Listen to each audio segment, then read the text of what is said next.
Good evening, students. Today I will discuss about the isomers in alkanes. Isomers क्या होता है alkanes में? तो पहले हम लोग जानें कि आइसोमर्स क्या होता है.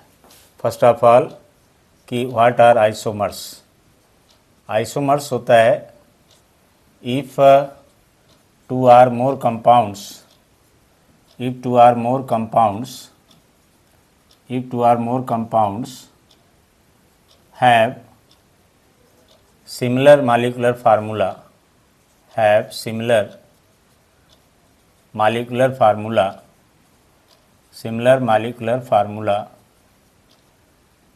but they have different structures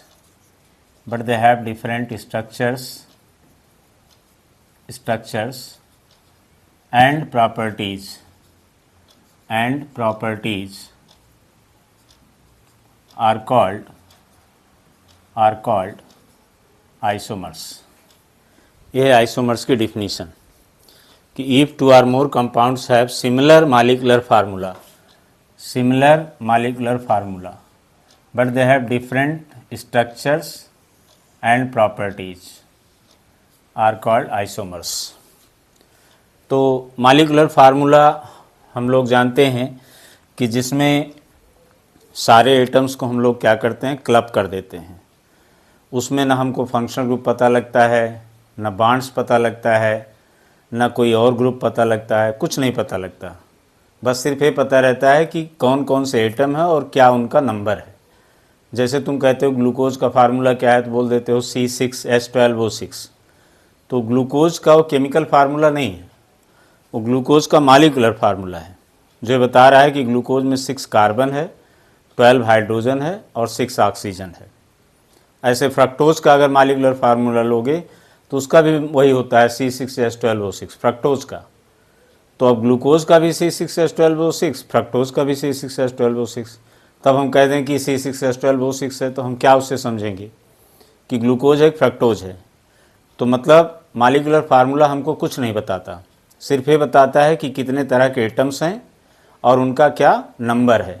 इसके अलावा वो कोई जानकारी नहीं देता. मतलब कि मॉलिक्यूलर फार्मूला समझ लो ऑर्गेनिक कंपाउंड्स का लीस्ट इन्फॉर्मेटिव फार्मूला होता है. मतलब उससे हमको कुछ खास इन्फॉर्मेशन नहीं मिलती है. ठीक है. तो यहाँ पे हम लोग देखें, जैसे हम आपको एग्जाम्पल बताते हैं. जैसे हम आपको दे दें NH2CONH2 ये है फार्मूला यूरिया का केमिकल फार्मूला. और दूसरा दे दें हम आपको NH4CNO अमोनियम साइनेट. ये केमिकल फार्मूला है अमोनियम साइनेट का. राइट. अब इसका अगर हम मॉलिक्यूलर फार्मूला निकालें तो टोटल नाइट्रोजन कितने हैं? 2. टोटल हाइड्रोजन कितना है? 4. Carbon 1, oxygen 1. तो ये हो गया इसका मॉलिक्यूलर फार्मूला. ऐसे अमोनियम साइनेट का अगर हम निकालें तो total nitrogen 2, hydrogen 4, 1 carbon 1 oxygen. ये देखो, देख रहे हो. तो दोनों का मॉलिक्यूलर फार्मूला सेम आ गया. ये दो देख रहे हो, ये दोनों जो है सिमिलर मॉलिक्यूलर फार्मूला हो गए. ये सिमिलर मॉलिक्यूलर फार्मूला हो गए. लेकिन इसके अलावा इनमें कुछ भी सिमिलर नहीं होता. मॉलिक्यूलर फार्मूला के अलावा इनमें कुछ भी सिमिलर नहीं होता. इनका फंक्शनल ग्रुप अलग है, इनकी फैमिली अलग है, इनका स्ट्रक्चर अलग है, इनकी फिजिकल केमिकल प्रॉपर्टीज अलग है. मतलब कुछ भी सेम नहीं है यूरिया और अमोनियम साइनेट में. केवल सिमिलर है इनका मॉलिक्यूलर फार्मूला. तो ये दोनों यूरिया और अमोनियम साइनेट आपस में क्या कहलाएंगे? They are isomers. आइसोमर का मतलब ही होता है सिमिलर मॉलिक्यूलर फार्मूला. आइसोमर्स बना है 2 वर्ड से, आइसोस और मर्स. आइसोस का मतलब होता है सिमिलर या इक्वल. मर्स का मतलब होता है पार्ट्स या मॉलिक्यूलर फार्मूला. तो आइसोमर का मतलब ही होता है सिमिलर मॉलिक्यूलर फार्मूला. तो ऐसे कंपाउंड्स जिनका मॉलिक्यूलर फार्मूला तो सेम हो, बाकी कुछ भी सेम ना हो, तो दे आर कॉल्ड आइसोमर्स. समझ गए? तो ये होता है आइसोमर्स। तो हम लोगों को आइसोमर्स पढ़ना एल्केन में। तो एल्केन का जो फर्स्ट 3 मेंबर है कौन कौन सा है? मीथेन, ईथेन और प्रोपेन। इनमें जो है आइसोमर्स नहीं बनता, नो आइसोमर्स, ये आइसोमर्स नहीं बनाते, क्योंकि एल्केन्स जो होता है कौन सा आइसोमर बनाता है? Chain isomers. चेन आइसोमर्स का मतलब होता है कि molecular formula is similar, molecular formula are similar but they have different carbon chains,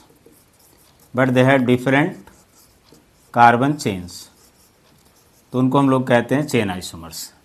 तो एल्केन्स में चेन आइसोमर्स बनता है। तो मीथेन, ईथेन, प्रोपेन में डिफरेंट चेन पॉसिबल नहीं है। डिफरेंट चेन का मतलब यहाँ पर क्या है? चेन्स जो होते हैं 2 प्रकार के होते हैं। कार्बन चेन्स जो होते हैं ये 2 प्रकार के होते हैं। एक होता है स्ट्रेट चेन, जैसा कि तुमको IUPAC मैंने बताया था, और एक होता है ब्रांच्ड चेन। तो ये दोनों चेन बनना चाहिए। स्ट्रेट चेन मतलब लाइक दिस, ऐसे, और ब्रांच चेन का मतलब जैसे ये मान लो मेन चेन है, यहाँ पे एक ब्रांच हो जाए, यहाँ पे एक ब्रांच हो जाए, तो ऐसे। तो इस तरह का दोनों चेन जिसमें बनेगा वही चेन आइसोमर्स बनाएगा। तो मीथेन, ईथेन, प्रोपेन में दोनों चेन नहीं बन पाते। कैसे? जैसे मीथेन में देखो एक ही कार्बन है, तो अब बताओ क्या चेन बनाओगे? अब इसको तुम स्ट्रेट बोलोगे, एक ब्रांच बोलोगे, दोनों बनना चाहिए, तो इसलिए मीथेन जो है चेन आइसोमर्स नहीं बनाएगा। ईथेन देखो C2H6, अब इसमें 2 कार्बन है, अब इसको क्या चेन बनाओगे तुम? इसको स्ट्रेट बोल लो, ब्रांच इसमें बनेगा ही नहीं। आप कहेंगे नहीं ऐसे करके ऐसे कर दें, तो ये तो वही चेन है, बस मुड़ गया, जैसे पेन ऐसे था ऐसे हो गया, तो थोड़ी अलग हो गया। तो इसमें ये ब्रांच नहीं है। ब्रांच का मतलब होता है कि टर्मिनल कार्बन छोड़ करके तब कोई इसमें से ब्रांच बनती है। अगर टर्मिनल कार्बन आपका मुड़ गया, जैसे ये कार्बन की चेन है ना, मान लो ऐसे जाए और ऐसे मुड़ जाए, तो ये ब्रांच नहीं हो गई, ये 1 2 3 4 ये बेंट हो गई। स्ट्रेट है, बेंट हो गई। तो बेंट चेन भी स्ट्रेट में ही आता है, मतलब वो मुड़ गई। ब्रांच का मतलब होता है जैसे कोई एक पेड़ है, अब उसका टिप टूट के ऐसे लटक जाए, तो तुम क्या कहोगे? ब्रांच बन गई? नहीं, ब्रांच होता है कि टॉप और बॉटम छोड़ करके बीच में अगर कोई चीज़ निकल रही है तो उसको ब्रांच कहते हैं। तो अगर कार्बन की चेन टर्मिनल पे जाके मुड़ गई तो ब्रांच नहीं है, ये ब्रांच नहीं है, ये यही है। ब्रांच होता है कि टर्मिनल को छोड़ करके अगर कोई कार्बन की चेन बनती है तो वो ब्रांच चेन कहलाती है।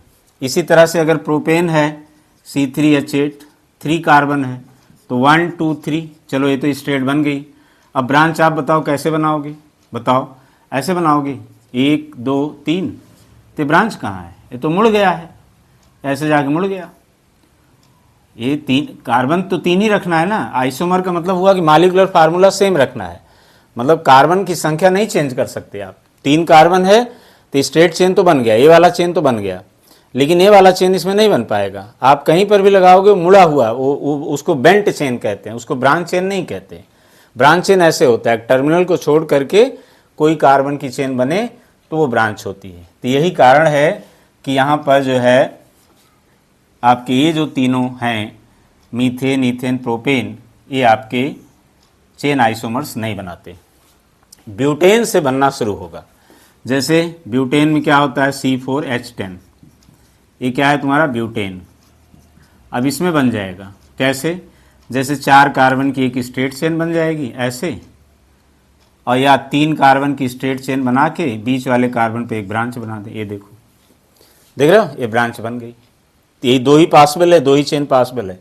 अब इसमें अगर हम तो जो स्ट्रेट चेन होता है उसको नॉर्मल चेन कहते हैं, एन चेन, एन मतलब नॉर्मल। और अगर कार्बन नंबर 2 पर एक कार्बन की चेन बन रही है तो उसको आइसो चेन कहते हैं। तो आइसो चेन है, तो नॉर्मल चेन और आइसो चेन।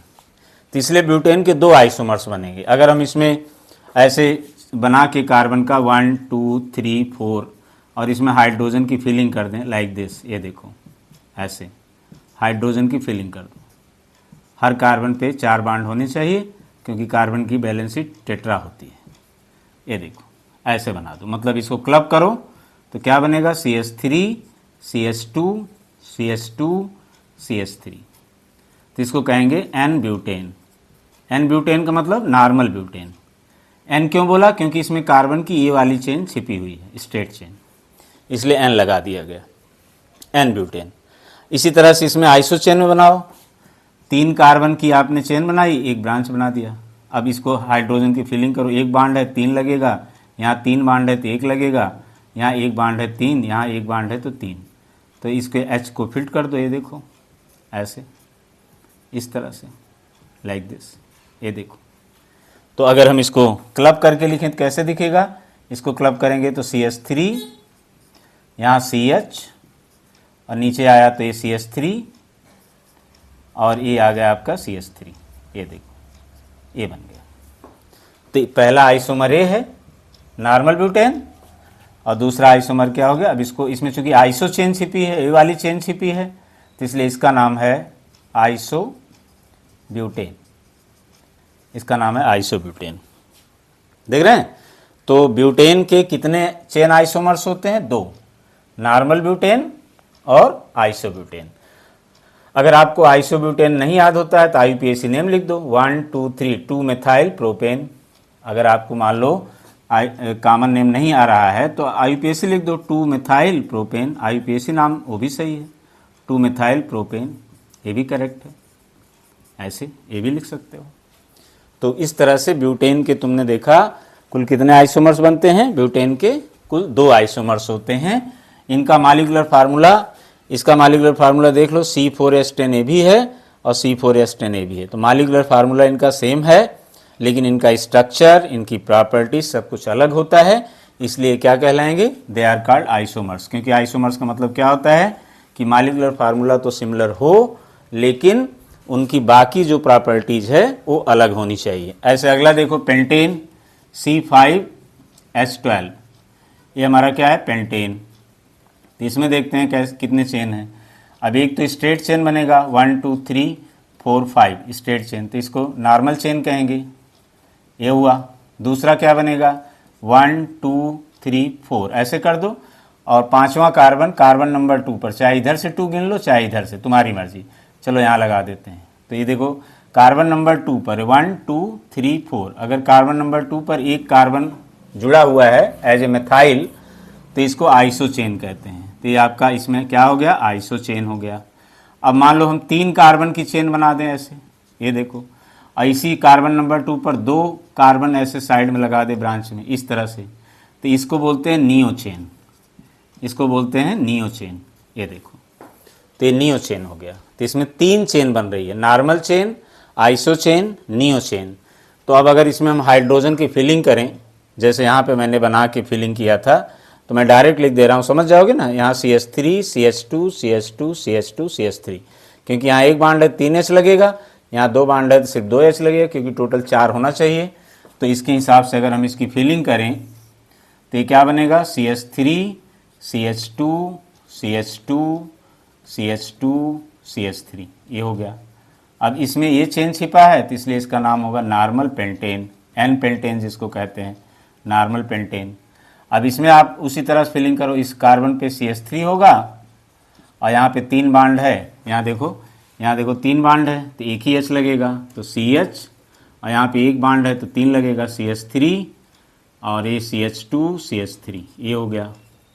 तो इसमें कौन सी चेन छिपी, आइसो चेन, तो इसका नाम होगा आइसो पेंटेन। अब मान लो तुमको याद नहीं आ रहा है कि आइसो पेंटेन है, तो IUPAC नेम लिख दो, कैसे, 1 2 3 4, तो क्या हो जाएगा, 2 मेथाइल और 4 कार्बन है पेरेंट चेन में, तो ब्यूट एन, ये लिख सकते हो, ये भी करेक्ट है, 2 मेथाइल ब्यूटेन, ऐसे भी लिख सकते हो अगर मान लो तुमको आइसो नाम नहीं याद आता है। और यहाँ देखो सेंटर वाले कार्बन पर ऑलरेडी 4 बाड है, तो यहाँ कोई H नहीं लगाना है, इस पे एक बाड, इस पे एक बाड, इस पे एक बाड, इस पे एक बाड, मतलब सब पे CH3 लगेगा, CH3 CH3 CH3 CH3, ये देखो। तो इस कंपाउंड में कौन सा चेन छिपा है, ए चेन छिपा है, तो इसको कहते हैं neopentane. This is called neopentane. ये हो गया। अब मान लो तुम्हें नियो नाम नहीं याद आया तो आईयूपीएसी नेम लिख दो। ये पेरेंट चेन बना लो, नंबरिंग कर दो 1 2 3, 2 पर 2 मिथाइल लगा है ऊपर नीचे दोनों, तो 2 2 लिख दो, 2, 2 और 2 मिथाइल है तो डाई मिथाइल, 2 2 डाई मिथाइल, और पेरेंट चेन में 3 कार्बन है तो प्रॉप, और सिंगल बॉन्ड है तो इन। ये देखो ये आपका हो गया पेंटेन के आइसोमर्स। तो पेंटेन के कितने आइसोमर्स होते हैं? 3। एक ये हो गया नॉर्मल पेंटेन, दूसरा हो गया आइसोपेंटेन, तीसरा हो गया नियोपेंटेन। एग्जाम में ऐसे मत छोड़ देना, ऐसे बनाना है, मतलब ये नहीं केवल स्केलेटन बना दो, उसमें हाइड्रोजन की फिलिंग करना है और नाम लिखना है। ऐसे नहीं बनाना है, इस तरह से हाइड्रोजन की फिलिंग, अब चाहे ऐसे बनाओ चाहे ऐसे बनाओ, या ऐसे बनाओ या ऐसे बनाओ, तुम्हारी इच्छा है, दोनों चलेगा। आप इसमें हाइड्रोजन की फिलिंग दिखा दो सब जगह तो भी सही है, कंडेंस मत करो तो भी करेक्ट है, लेकिन केवल ऐसे ब्लैंक छोड़ दोगे तो आपका नंबर काट देगा, तो उसमें हाइड्रोजन की फिलिंग करना ज़रूरी है। ऐसे तुम्हारा जो हेक्सेन होता है C6H14 हेक्सेन, तो हेक्सेन का जो है टोटल 5 आइसोमर्स बनते हैं। कितने होते हैं? 5 आइसोमर्स। इसका मतलब इसमें 5 तरह की चेन बनेगी, ठीक है, 5 तरह की चेन बनेगी। तो हम आपको बना के दिखाते हैं, इसका एक स्क्रीनशॉट ले लो, फिर आगे बढ़ते हैं। ले लो स्क्रीनशॉट, 1 2 3 4 ले लिए। चलो देखो अब हम आपको बना के दिखाते हैं, आपको किसका, हेक्सेन का। हेक्सेन के 5 आइसोमर्स कैसे बनेंगे, हेक्सेन के 5 आइसोमर्स कैसे बनेंगे वो आप लोग देख सकते हैं। देखिए यहाँ पे कैसे बनेगा हेक्सेन का। C6H14 के 5 चेन्स बनेंगे, देखो कैसे, 1 2 3 4 5 6, एक ही हो गया चेन।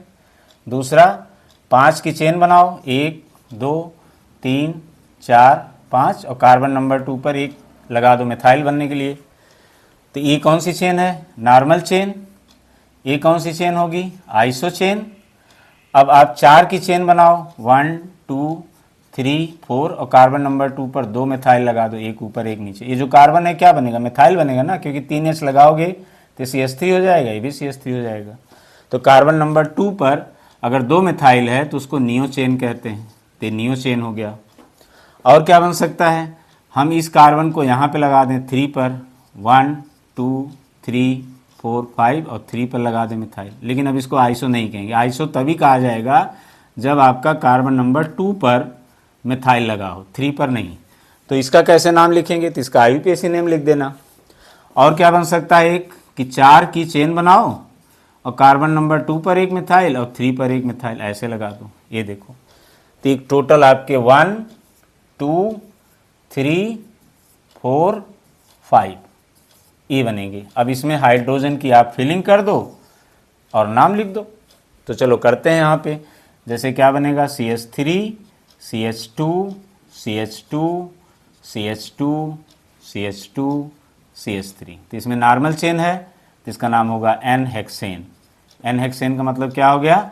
नॉर्मल हेक्सेन, ठीक है, N हेक्सेन। यहाँ पे फिलिंग करो, CH3 CH, क्योंकि यहाँ 3 बॉन्ड है तो एक ही H लगेगा, CH3 CH2 CH2 CH3, समझे? ये हो गया। तो इसको कहेंगे आइसो हेक्सेन। अगर मान लो नाम नहीं याद आता है तो आईयूपीएसी लिख देना, 2 मिथाइल पेंटेन, ऐसे भी लिख सकते हो। इसका नाम क्या हो जाएगा? 2 methyl pentane, 2 methyl pentane.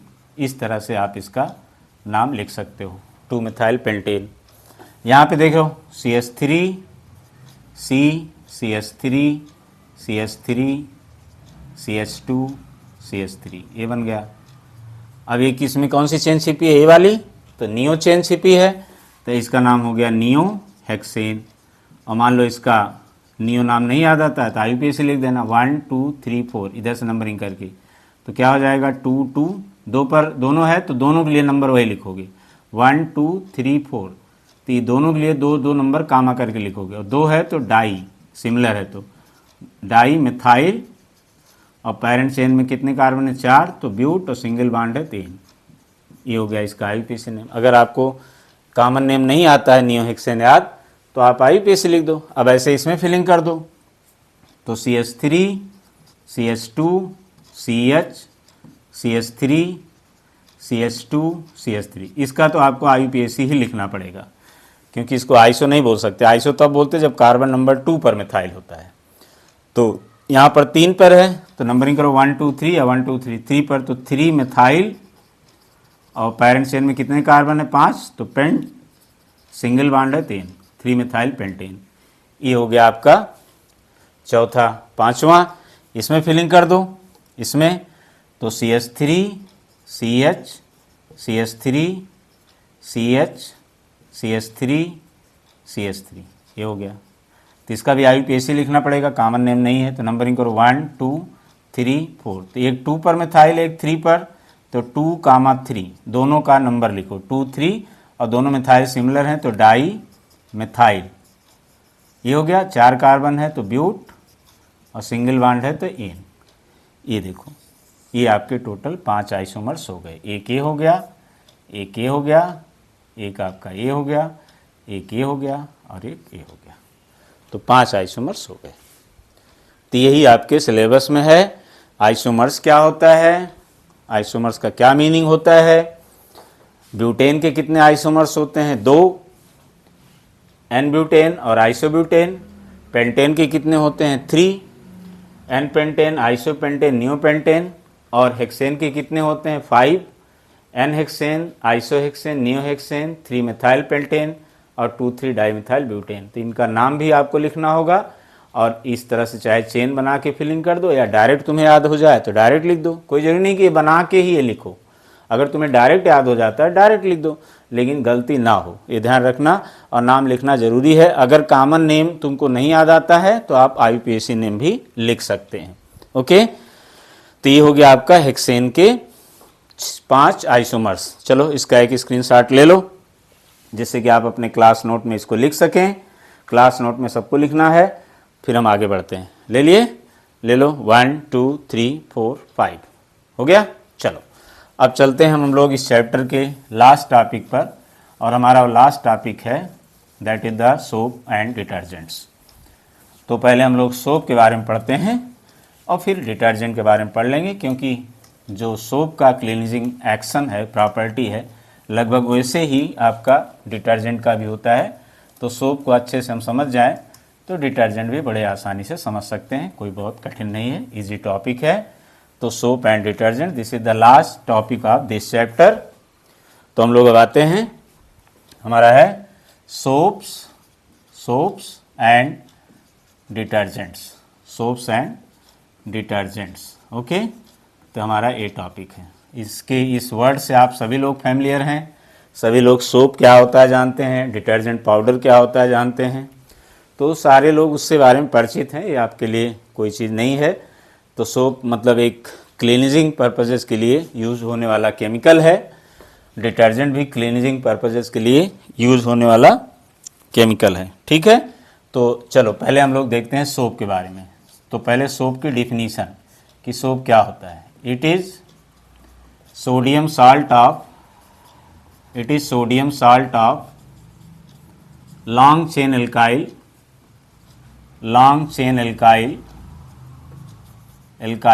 Fatty acids, long chain alkyl fatty acids, ये होता है सोप। जो होता है सोडियम साल्ट्स ऑफ, सोडियम अभी सिंगुलर में लिखा है, प्लूरल में लिखना चाहो तो लिख सकते हो, these are sodium salts of long chain alkyl fatty acids. ठीक है, तो ये हो गया सोप की डिफिनीशन। अब पहले हम लोग जान लें फैटी एसिड क्या होता है। फैटी एसिड होता है हमारा जो सैचुरेटेड कार्बोक्सिलिक एसिड होता है। लॉन्ग चेन एल्काइल का मतलब हुआ, जैसे हम आपको दे दें C17H35COH, ये एक फैटी एसिड है। देख लो 17 कार्बन की चेन है, 17 कार्बन की ऐसे लंबी चेन है, तो इसलिए इसका नाम है लॉन्ग चेन एल्काइल, ये एल्काइल ग्रुप है। तो long chain alkyl carboxylic acid that is fatty acid. तो इसका नाम है स्टीयरिक एसिड, इसका नाम है स्टीयरिक एसिड। ठीक है, दूसरा ले लें C17H33COH, तो इसका नाम है ओलिक एसिड, ओलिक एसिड, और है आपका C15H31 COH, इसका नाम है पामिटिक एसिड। पामिटिक एसिड देख रहे हो, ये सब आपके फैटी एसिड्स हैं, ये stearic acid, oleic acid and palmitic acid. अब यहाँ पर जो H है, जो कार्बोक्सिलिक एसिड में COH क्या कहते हैं, कार्बोक्सिलिक एसिड कहते हैं ना, तो ये जो H है इसी की जगह पे सोडियम आ जाए, H की जगह पे, H की जगह पे सोडियम आ जाए ऐसे, तो यहाँ पर H की जगह पे सोडियम ला देते हैं, तो H की जगह पे सोडियम आ जाएगा तो बन जाएगा C17H35 COONA, तो इसका नाम हो जाएगा सोडियम स्टीयरेट, ये साल्ट बन गया सोडियम स्टीयरेट। ये एक सोप है, this is one of the soap, ये सोप का फार्मूला हो गया। ऐसे यहाँ पे C17H33 COONA, इसका नाम हो जाएगा क्या, सोडियम ओलिएट, ये भी साल्ट है, तो ये भी एक सोप है, इसका सोप बन गया। C15H31 COONA, यहाँ पे -Na प्लस ऐसे भी कर सकते हैं, -Na ऐसे होता है, तो इसका ये पामिटिक एसिड है, तो इसका नाम हो गया सोडियम पामिटेट, सोडियम पामिटेट, ये भी आपका सोप है। तो ये सारे जितने मैंने यहाँ लिखे ये सब सोप्स हैं, दे आर सोप्स, और यही तुमने डिफिनीशन में लिखा है कि it is sodium salt of long chain alkyl fatty acid. ठीक है, तो ये मैंने कुछ सोप के एग्जाम्पल बताए। अब सोप बनता कैसे है, सोप बनता है by the process of saponification, जो मैंने आपको कल बताया था सैपोनिफिकेशन।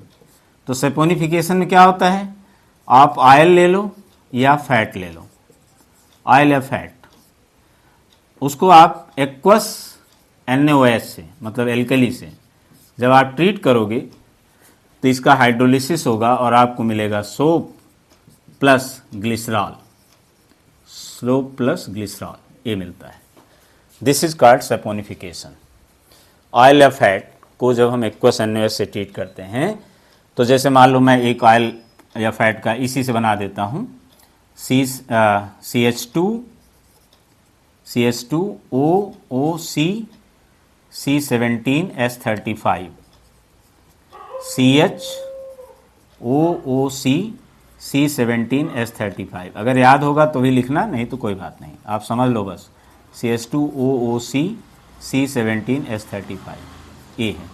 ये जो मैंने फार्मूला लिखा ये एक फैट का फार्मूला है, इट इज़ फैट।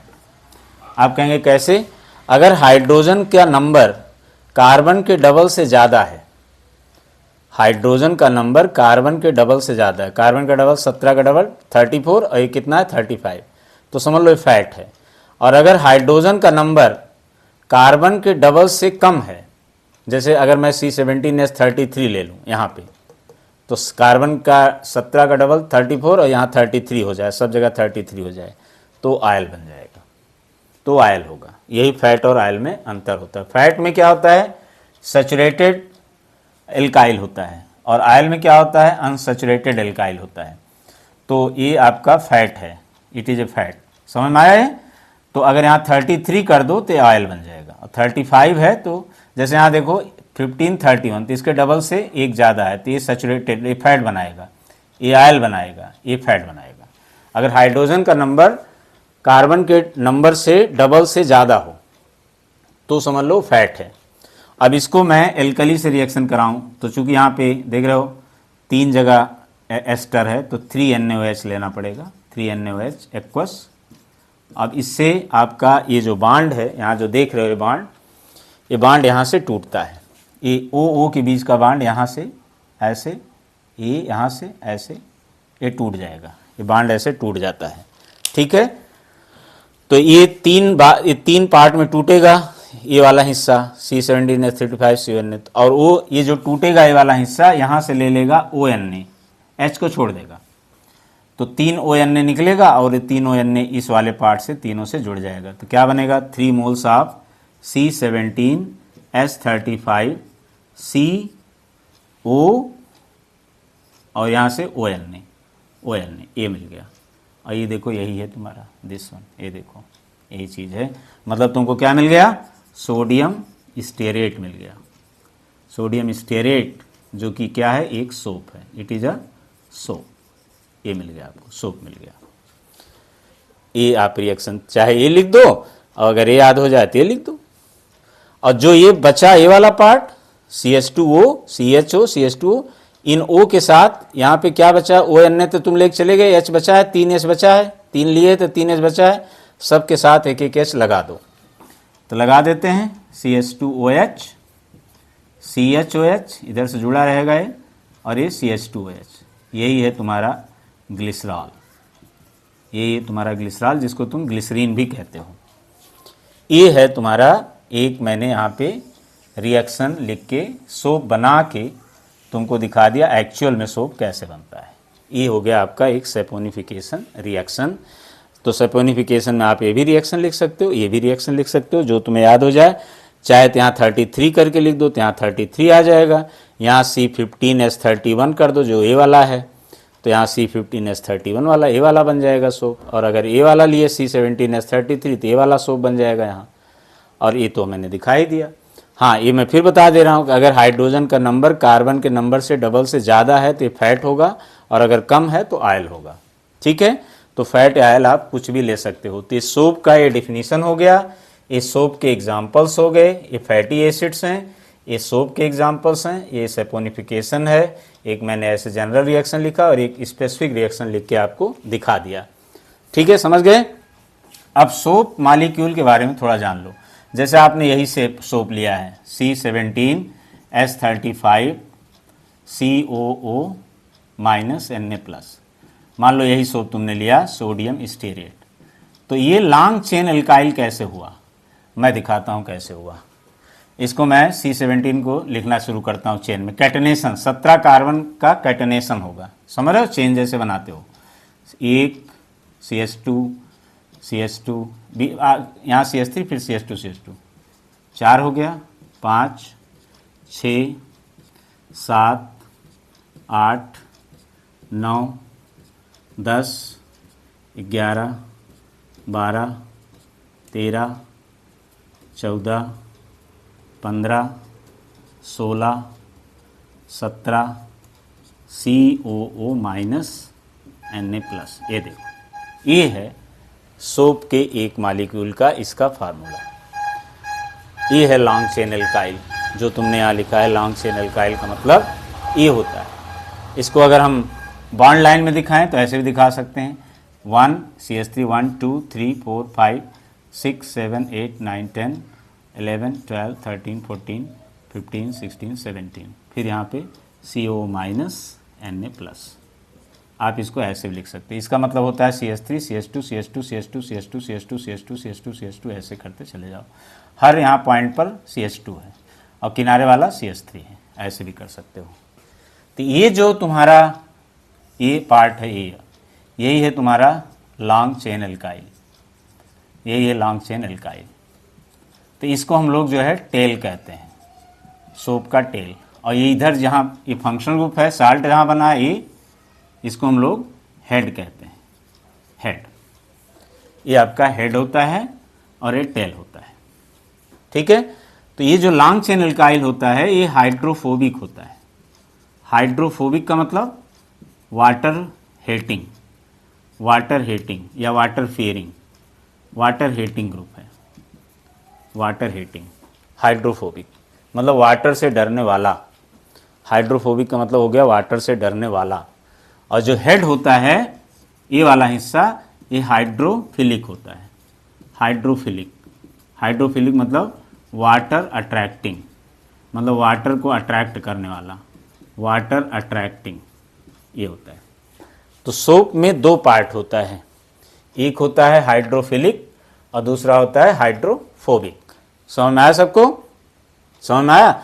तो जैसे मैंने इसका बनाया है ऐसे आप इसका भी बना सकते हो, इसका बना सकते हो, सबका ऐसे बनेगा। सब long chain alkyl fatty acid है। तो ये आपका एक कह सकते हो कि एक ये जो है it is a soap molecule, एक सोप का एक मालिक्यूल है, it is a soap molecule. जो सोप हमने कौन सा लिया है, हमने ये वाला सोप लिया है, this soap, that is the sodium stearate, ये हमने लिया है। तो ये हो गया सोप मॉलिक्यूल कैसे होता है। तो ये जो लॉन्ग चेन एल्काइल, इसको सिंबॉलिक हम लोग ऐसे दिखा देते हैं, लाइक दिस, ऐसे, ये देखो इस तरह से। तो ये जो दिख रहा है ये टेल हो गया, और ये जो सर्किल बना के ऐसे बना दिए, ये आपका हेड हो गया ऐसे। तो इसको ये क्या होता है, ये सिंबॉलिक है, ये सिंबॉलिक है, मतलब ये जो चीज़ें इतनी बड़ी बड़ी दिख रही हैं, ऐसे मैंने एक सिंबॉलिक बना दिया। तो सोप मॉलिक्यूल का एक सिंबॉलिक ये रिप्रेजेंटेशन है, समझ गए। तो सोप क्या होता है, ये डिफिनीशन, एग्जाम्पल क्या होता है, एग्जाम्पल हो गए सोप के, कैसे बनता है सेपोनिफिकेशन से तो मैंने फ्लो चार्ट में दिखा दिया, और यहाँ पे एक रिएक्शन भी लिख के दिखा दिया। सोप मॉलिक्यूल कैसे होता है, तो लॉन्ग चेन एल्काइल का मतलब ये है, इसको आप ऐसे भी लिख सकते हो, और इसको जो है ये सिंबॉलिक भी बना सकते हो।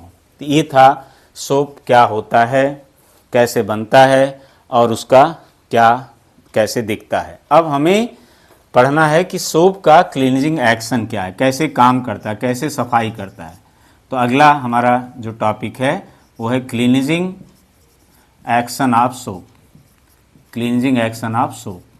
सोप का क्लींजिंग एक्शन बताओ, मतलब सोप कैसे सफाई करता है, सोप का क्लींजिंग एक्शन क्या है वो हमें जानना है। मतलब कि हम जब सोप यूज़ करते हैं तो कैसे कपड़ा साफ हो जाता है, आखिर क्या ऐसा होता है जिसकी वजह से कपड़ा साफ हो जाता है, ठीक है। तो उसको जानने के लिए हम लोग देखते हैं यहाँ पे सोप का क्लीनिंग एक्शन। इसका एक स्क्रीनशॉट ले लो, फिर हम आगे बढ़ते हैं, जिससे कि तुम अपने क्लास नोट में इसको अच्छे से लिख सको। ले लिए, ले लो, 1 2 3 4 5। चलो अब देखते हैं इसका cleaning action of soap. Soap हमारा कपड़ा कैसे साफ करता है, बहुत आसान है, बहुत आसानी से आप उसको समझ जाएंगे। बस ये सिंबॉलिक क्या ध्यान रखना है, ये मॉलिक्यूल का जो सिंबॉलिक है ना, ये ध्यान रखना, इसी का यूज़ हम लोग करेंगे, क्योंकि सिंबॉलिक ही बना के बता सकते हैं, उतनी लॉन्ग चेन बना के पिक्चराइज करना थोड़ा मुश्किल होता है। तो सिंबॉलिक आप बना देंगे तो वो भी करेक्ट माना जाएगा, लेकिन आप जानते रहो कि उस सिंबॉलिक का क्या मतलब होता है। ओके, तो देखो यहाँ पे अगला हमारा है cleansing action of soap, cleansing action of soap. Soap कैसे कपड़ा साफ करता है। मान लो कि एक कपड़ा है, एक कपड़ा है, और उस पर मान लो एक क्लॉथ है, एक क्लॉथ है, और उस पर जो है कुछ डस्ट, डर्ट, ग्रीस, ऑयल ऐसे कुछ लग गया है। डस्ट लग गया है, या ग्रीस लग गया है, या डर्ट है, या ऑयल है, कुछ ऐसा लग गया है।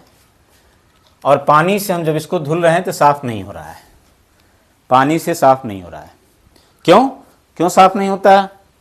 ग्रीस, डस्ट, डर्ट, ऑयल, क्योंकि ये खुद भी हाइड्रोफोबिक होते हैं, मतलब ये भी वाटर हेटिंग होते हैं। तो तुम इनको जब डालोगे पानी से, तो पानी से नफरत करते हैं, तो तुम्हारे पानी डालने कोई फ़ायदा नहीं, पानी ऐसे ही बेकार चला जाएगा। तो इनके लिए हम क्या करेंगे, मान लो एक कंटेनर लिए, और उस कंटेनर में आप पानी ले लो, पानी ले लो, और उसमें आपको सोप मिला देना है, सोप मिला दो। तो सोप जब मिलाओगे तो जो सोप के मॉलिक्यूल्स थे वो ऐसे आयनाइज हो जाएंगे। ये देखो ऐसे सिंबल्स बना रहे हैं, समझ रहे हो ना इस सिंबल का मतलब, वही टेल हेड, ऐसे आयनाइज हो जाएंगे। ये कब आयनाइज होंगे? जब सोप का लो कंसंट्रेशन होगा, at low concentration of soap. Low concentration of soap का मतलब हुआ कि आपने सोप अभी उसमें कम लगाया है। अब आप सोचो कि कपड़े पे आपने जब कपड़े को पानी में भिगो के आपने उस पर सोप लगाया, तो एक ही बार में सोप तो लग गया, तो फिर आप बार बार सोप को ऐसे पकड़ के कपड़े पर क्यों रगड़ते हैं? अगर वो आप नहीं रगड़ेंगे तो कपड़ा नहीं साफ होगा। क्यों नहीं साफ होगा? देखो अब हमको क्या करना है कि now when concentration of soap increases, जब आप सोप का कंसंट्रेशन बढ़ाओगे तो वो बढ़ते बढ़ते सीएमसी पर पहुंच जाएगा। सीएमसी, सीएमसी का फुल फॉर्म होता है क्रिटिकल मिसलाइजेशन, क्रिटिकल मिसलाइजेशन कंसंट्रेशन। इसीलिए आप जो है सोप को बार बार कपड़े पर रगड़ते हो, जिससे कि सीएमसी पर वो पहुंच जाए, इतना कंसंट्रेशन बढ़ जाए। तो हम लोग पता नहीं है उसकी साइंस, लेकिन हम लोग अनजाने में ही कपड़े पे सोप को रगड़ते हैं जिससे कि वो सीएमसी पर पहुंच जाए, राइट। तो सीएमसी पर जब पहुंचेगा तो क्या होगा, अब आप इसमें कपड़ा ये डाल दीजिए, जो आपका गंदा कपड़ा है आप इसी में सोल्यूशन में डाल दीजिए, मतलब उसको रगड़ते हुए आप उसमें डाल दीजिए। ये देखो, ये आपका ये डस्ट डर्ट ग्रीस ऑयल है, इस पे आप जो है इसको जब इसमें इसको डालेंगे, सोप का कंसंट्रेशन बढ़ाएंगे रगड़ के, तो जो सोप के मॉलिक्यूल्स हैं उनका जो टेल है वो इससे जुड़ जाएगा, ऐसे ऐसे जुड़ जाएगा, लाइक दिस। ये देखो इस तरह से, ये समझ रहे ना, सिंबॉलिक वाला दिमाग में लाओ। यहाँ माइनस था, निगेटिव, ये टेल जो है इसके डस्ट डर्ट से जुड़ गया। टेल ही क्यों जुड़ा, क्योंकि मैंने आपको बताया था ना, टेल भी क्या होता है, हाइड्रोफोबिक होता है। तो टेल भी हाइड्रोफोबिक है सोप का, और डस्ट डर्ट ग्रीस ऑयल ये भी हाइड्रोफोबिक है, तो इसलिए वहां पर उसके साथ क्या होता है, जुड़ जाता है। तो ये आपका जो ये बना इस तरह का एक बंच जो ऐसे बना, देखो ध्यान से, जब सोप के मॉलिक्यूल आपस में ऐसे जुड़े तो सारे मॉलिक्यूल आपस में ऐसे जुड़ गए इस तरह से। ये देखो इस तरह से सोप के मॉलिक्यूल्स आपस में, उनका जो टेल होता है ऐसे जुड़ जाता है। जैसे खूब सारा गुब्बारा ले लो, थ्रेड से बांध के, थ्रेड से बांध के, और सारे थ्रेड को ऐसे हाथ में पकड़ लो, तो जो गुब्बारा का फूला हुआ पोर्शन सब बाहर रहेगा और सबके थ्रेड तुम्हारे जो है कहाँ जुड़े रहेंगे, हाथ से। उसी तरह का ये पिक्चर बन जाता है। तो ये जो पिक्चर आपको दिख रहा है इसको हम लोग बोलते हैं, ये जो पिक्चर आपको दिख रहा है इसको हम लोग बोलते हैं मिसेल। क्या बोलते हैं, मिसेल। मिसेल बनता है। तो जब तक आप मिसेल नहीं बनेगा सोप के द्वारा तब तक कपड़ा साफ नहीं होगा, क्योंकि ये मिसेल का ये जो टेल पार्ट है, ये टेल, यही आपके डस्ट डर्ट ग्रीस ऑयल से जुड़ते हैं। तो ये जो मिसेल होता है इसकी डिफिनीशन क्या बनेगी, when a large number of soap molecules are joined together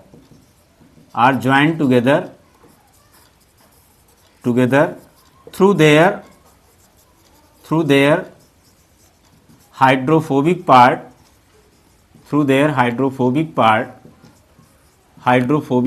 मतलब water heating part, then a giant molecule is formed which is called micelle, यही मिसेल की डिफिनीशन है। ये मिसेल की डिफिनीशन हो गई। तो यही मिसेल यहाँ पर बन गया, और जब ये मिसेल ग्रीस के साथ जुड़ गया तो अब ये कहलाता है इमल्सन। एक इमल्सन बन जाता है, ये इमल्सन बन गया। जब नहीं जुड़ा था तो मिसेल था, जब मिसेल आपका ग्रीस डर्ट ऑयल से जुड़ गया तो इसको कहते हैं इमल्सन। अब आपको क्या करना है, इसमें आप इसको स्ट्रीम ऑफ वाटर डालेंगे, मतलब पानी डालेंगे, और इसको स्क्वीज़ करेंगे। तो जब स्क्वीज़ करेंगे तो पानी के साथ ये हेड जो है बाहर की तरफ ये अट्रैक्ट हो जाता है, ऐसे ये वाटर के साथ ऐसे अट्रैक्ट हो जाता है, मतलब जुड़ जाता है हेड। और हेड से कौन जुड़ा है, टेल, और टेल से क्या जुड़ गया है तुम्हारा, ग्रीस ऑयल डस्ट डर्ट। तो ऐसे हर वाटर मॉलिक्यूल के साथ थोड़ा थोड़ा टुकड़ा करके, ऐसे ग्रीस का थोड़ा थोड़ा टुकड़ा करके, ऐसे हर मॉलिक्यूल के साथ जो है आपके हर मॉलिक्यूल के साथ, सोप के हर मॉलिक्यूल के साथ थोड़ा थोड़ा पार्ट जो कि वाटर के द्वारा अट्रैक्ट हो रहा है हेड। ये देखो वाटर के साथ ही हेड जो है हमारा अट्रैक्ट हो जाता है। तो जब आप वाटर डाल करके इसको स्क्वीज करते हो तो वाटर बाहर की तरफ निकलेगा, और वाटर से कौन जुड़ा है, हेड, तो हेड बाहर आएगा। हेड से कौन जुड़ा है, टेल, और टेल से कौन जुड़ा है, ये small parts of grease oil dust dirt. ये देख रहे हो, ये क्या है आपका small piece of oil, grease, dust या डर्ट, तो ये सब पानी के साथ क्या होगे, छोटे छोटे टुकड़े बाहर के रूप में सोप मॉलिक्यूल के साथ सब बाहर खिंच जाएंगे और इस तरह से सारा डस्ट, डर्ट, ग्रीस, ऑयल बाहर निकल जाएगा और आपका जो कपड़ा था, क्लॉथ था, वो क्लॉथ आपका नीट एंड क्लीन हो गया, नीट एंड क्लीन। यही है कॉन्सेप्ट क्लींजिंग एक्शन का। समझ में आया सबको?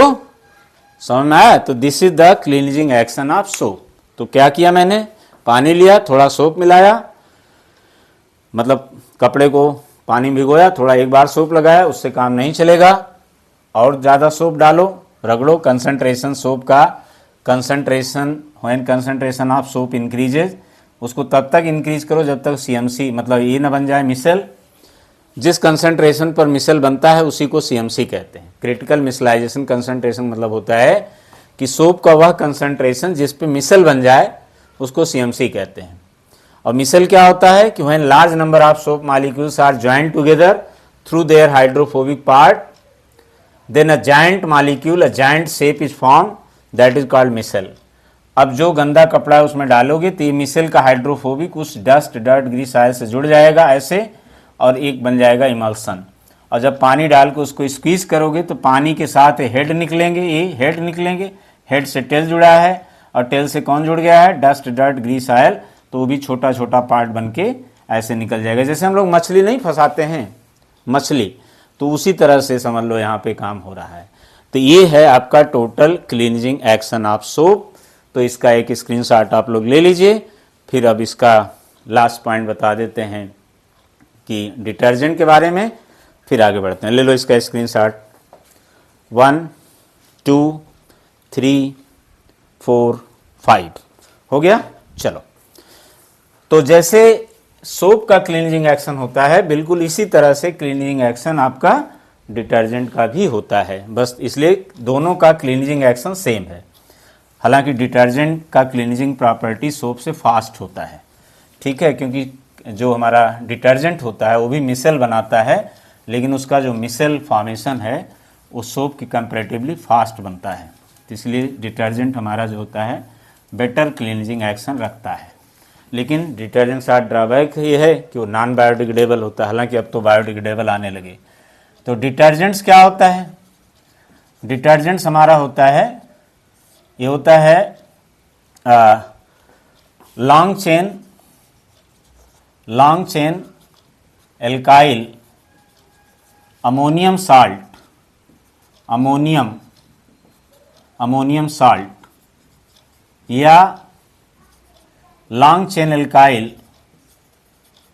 या long chain alkyl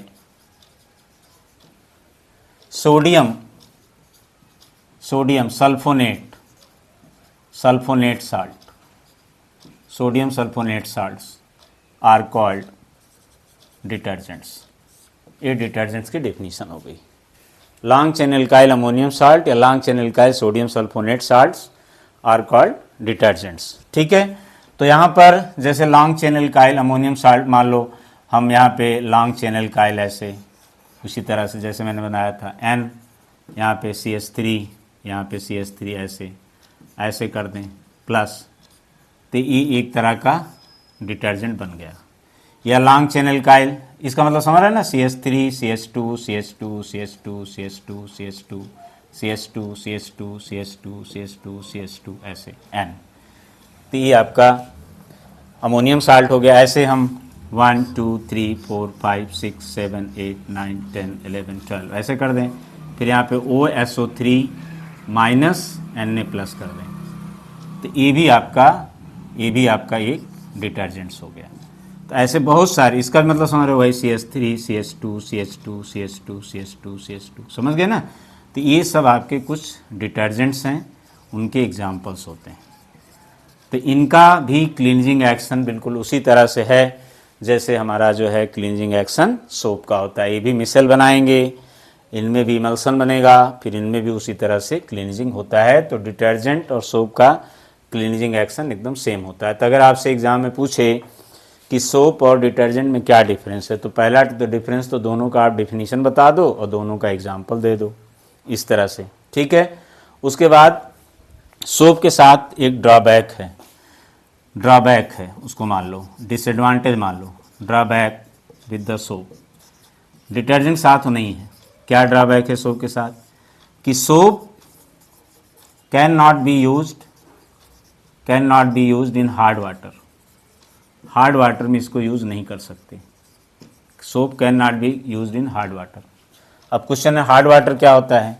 hard water होता है कि वाटर हैविंग कैल्शियम आयन और magnesium ion is called hard water. जिस वाटर में कैल्शियम आयन और मैग्नीशियम आयन होता है उसको हार्ड वाटर कहते हैं, और ऐसे वाटर में आप सोप को यूज़ नहीं कर सकते। तो क्वेश्चन है कि क्यों नहीं यूज़ कर सकते, क्योंकि जो सोप होता है, सोप का भी फार्मूला मैंने पढ़ा है C17H35CON ने, ये था ना, एक सोप था जिसका क्या नाम था, सोडियम स्टीयरेट, यही था ना। It is a detergent, it is a soap. तो इसको अगर हम हार्ड वाटर जिसमें कैल्शियम आयन है उसमें अगर हम सोप को यूज़ करेंगे तो प्रॉब्लम आ जाएगी। प्रॉब्लम क्या आ जाएगी कि ये जो हमारा कैल्शियम आयन है या मैग्नीशियम आयन है, कैल्शियम आयन जैसे काम करेगा वैसे मैग्नीशियम आयन भी करेगा। तो ये जो हमारा कैल्शियम आयन है इसके साथ रिएक्शन करके ये बना देता है C17H35COO होल ट्वाइस Ca और सोडियम आयन को फ्री कर देता है। तो इसको बोलते हैं कैल्शियम स्टीयरेट, और ये होता है प्रेसिपिटेट बनता है, जिसको हम लोग कहते हैं स्कम, SCUM, स्कम कहते हैं। अब अगर मैग्नीशियम आयन होगा तो यहाँ मैग्नीशियम आ जाएगा और इसको कहेंगे मैग्नीशियम स्टीयरेट। तो ये जब बन गया अगर स्कम इसकी वजह से, तो because of scum no micelle is found, micelle नहीं बनेगा। Hence soap loses its cleansing property, इसीलिए हम सोप को हार्ड वाटर में यूज़ नहीं कर सकते। तो क्या डिटर्जेंट्स में भी प्रॉब्लम है? नो, डिटर्जेंट्स में प्रॉब्लम नहीं है। तो दूसरा डिफरेंस क्या आया? पहला डिफरेंस मैंने सोप और डिटर्जेंट क्या बताया कि सोप क्या होता है, डिफिनीशन लिख दो, sodium salt of long chain alkyl fatty acid होता है। डिटर्जेंट क्या होता है, long chain alkyl ammonium salt या long chain alkyl sodium sulphonate salt होता है। तो एक डिफरेंस से हो गया। दोनों का एग्जाम्पल दे दो, एक एग्जाम्पल सही, एक एग्जाम्पल सही, एग्जाम्पल दे दो। दूसरा डिफरेंस कि soap can not be used in hard water. क्यों नहीं होता वो मैंने अभी बताया, क्योंकि वो स्कम बना लेगा और सोप अपना क्लीनिंग प्रॉपर्टी खो देगा। लेकिन डिटर्जेंट्स में ये प्रॉब्लम नहीं होती। डिटर्जेंट कोई स्कम नहीं बनाता, कोई प्रेसिपिटेट नहीं बनाता, तो आप डिटर्जेंट को यूज़ कर सकते हैं इवन हार्ड वाटर में भी। इसको समझ लो डिटर्जेंट का एक एडवांटेज है और सोप का एक डिसएडवांटेज मान लो। तो दूसरा डिफरेंस हो गया। तीसरा डिफरेंस क्या है कि सोप जो होता है हमारा बायोडिग्रेडेबल होता है। बायोडिग्रेडेबल मतलब इसको जो बैक्टीरिया होते हैं पानी वगैरह में वो इसको नष्ट कर देते हैं सोप को। इसलिए ये जो है कह सकते हो नॉन पोल्यूटिंग होता है। सोप हमारा नॉन पोल्यूटिंग होता है क्योंकि इसका बैक्टीरिया ख़त्म कर देता है। लेकिन डिटर्जेंट्स जो होते हैं, डिटर्जेंट्स ये हमारे नॉन बायोडिग्रेडेबल होते हैं। नॉन बायोडिग्रेडेबल का मतलब ये हुआ कि इनको बैक्टीरिया डिकम्पोज नहीं कर पाता, तो इससे ये जो होता है पोल्यूटिंग होते हैं, पोल्यूशन कॉज करते हैं। हालांकि आजकल जो है ऐसे डिटर्जेंट्स आने लगे हैं जो कि वो भी बायोडिग्रेडेबल होते हैं। ठीक है, आजकल जो है ऐसे डिटर्जेंट्स आ रहे हैं जो कि बायोडिग्रेडेबल होते हैं। लेकिन इन जनरल कॉन्सेप्ट में हम कह सकते हैं कि सोप बायोडिग्रेडेबल होता है और डिटर्जेंट नॉन बायोडिग्रेडेबल होता है। लेकिन मैं फिर बोल रहा हूँ आजकल ऐसे डिटर्जेंट्स आ रहे हैं जो कि वो भी बायोडिग्रेडेबल होते हैं। बायोडिग्रेडेबल मतलब समझ रहे हो, जो बैक्टीरियल एक्शन से डिकम्पोज कर दिए जाए जिसकी वजह से पोल्यूशन ना हो। तो ये था आपका सोप और डिटर्जेंट्स में क्या डिफरेंस होता है। 3 पॉइंट मैंने बता दिया 3 पॉइंट्स को आप नोट कर लेना। पहले डिफिनीशन और एग्जाम्पल का डिफरेंस बताना, फिर उसमें ड्रॉबैक वाला बता देना, सोप को हार्ड वाटर नहीं यूज़ कर सकते लेकिन डिटर्जेंट्स को कर सकते हैं। या अगर ऐसा रीजनिंग क्वेश्चन आता है कि सोप को हम हार्ड वाटर में क्यों नहीं यूज़ करते, तो ये आप बता दो भैया स्कम बनाएगा, प्रेसिपिटेट बनाएगा, जिससे सोप जो है मिसल नहीं बना पाएगा, और मिसल नहीं बना पाएगा तो सोप का क्लीनिंग प्रॉपर्टी ख़त्म हो जाएगा। मिसल पे 60 नोट पूछ सकता है, सोप का क्लीनिंग एक्शन पूछ सकता है, तो सोप का जो ऐसा क्लीनिंग एक्शन होता है बिल्कुल वही क्लीनिंग एक्शन आपका डिटर्जेंट का भी होता है। ओके, समझ गए? तो ये था स्टूडेंट्स, तुम्हारा सिलेबस कंप्लीट हो गया। जो आपके कार्बन्स कंपाउंड चैप्टर में जो सारे टॉपिक्स पढ़ने थे वो सारा मैंने डिटेल में आपको पढ़ा दिया, इसमें कुछ भी नहीं छोड़ा हूँ, सब कुछ इसमें बता दिया गया है और डिटेल में मैंने बताया है, ना कि इसको शॉर्ट में बताया है। इतना जितना मैंने सोप डिटर्जेंट के बारे में आपको बताया है, आप अपनी एनसीईआरटी बुक खोलो, खुद देख लो उसमें क्या लिखा है, कितना बताया है और मैंने आपको कितना बताया है। तो बहुत मैंने पूरा डिटेल में बता दिया। इसको आप तैयार कर लेंगे तो इस पे बेस जो भी क्वेश्चंस आएंगे आप आराम से कर सकते हैं। आपके बुक में भी आइसोमर में बहुत थोड़ा सा दिया, मैंने 3 एग्जाम्पल लेके समझा दिया आइसोमर्स का, ब्यूटेन का, पेंटेन का, हेक्सेन का और मीथेन, इथेन, प्रोपेन क्यों आइसोमर्स नहीं बनाते, चेन आइसोमर्स, वो भी मैंने कारण बता दिया। तो इस वीडियो को आप 1 बार 2 बार 3 बार कई बार देखिए। इसका एक स्क्रीनशॉट ले लीजिए, आप लोग पहले ले लीजिए स्क्रीनशॉट डिटर्जेंट्स का। 1 2 3 4 5 6 7 हो गया। तो ये था स्टूडेंट्स तुम्हारा कार्बन्स कंपाउंड कंप्लीट, केमिस्ट्री का सिलेबस कंप्लीट। अब आप लोग अपने प्री बोर्ड की अच्छे से तैयारी करिए, इस वीडियो को अच्छे से देखिए। जो नहीं आता है समझ में, जहाँ कोई डाउट होता है आप कमेंट में पूछ लीजिए, और ऐसे आप क्लास में पूछ सकते हैं या कमेंट में पूछ सकते हैं। जहाँ भी आप पूछेंगे हम उसका जवाब आपको दे देंगे। और आप इसको देखिए कई बार और इसको समझिए, और इसके स्क्रीनशॉट का जो भी मैटर है वो सारा आपको अपनी क्लास नोट कॉपी में लिख करके उसको लिखना है, क्लास नोट बनाना है और फिर मुझसे चेक करा लेना। ओके, ठीक है, थैंक यू, गुड नाइट।